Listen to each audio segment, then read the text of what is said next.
You think Nigeria is just a name on a map?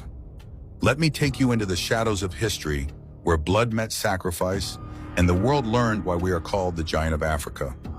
When chaos screamed across Africa, who stood up? Nigeria did, when the Italians stormed Ethiopia and Kenya, intending to rewrite Africa's destiny.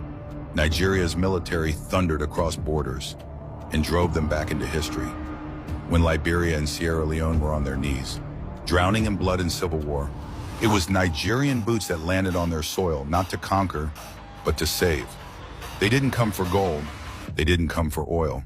They came with valor, with purpose, with honor. They restored life, rebuilt governments, trained armies, and then they walked away. Mission accomplished. Who else can say that? Who else leaves peace instead of ashes? No one. Only Nigeria. While others have stayed in Congo for over 60 years, feeding rebels and draining resources under the name of peace, Nigeria entered, stabilized, trained, protected, left. No mines taken, no women violated, no children displaced. Only freedom, only justice, only legacy. And when Mandela was behind bars, who fought from outside the prison walls? Who hosted him in 1962 and stood by until South Africa could breathe again in '94?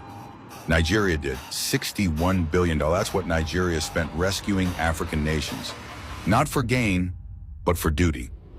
So when you ask, what has Nigeria done? The real question is, what hasn't Nigeria done? That's why they call us the Giant of Africa. Not just for our size, but for the size of our sacrifice. But here's the tragedy. The same giant that carried the continent now limps in chains of its own making. Corruption, greed, power without purpose. Our victories have faded into whispers buried beneath political rot and broken systems. The giant didn't fall in battle. It fell from within. Imagine a lion choosing silence. Imagine a king afraid of his own throne. That's Nigeria now. But the bones of warriors still lie beneath this soil.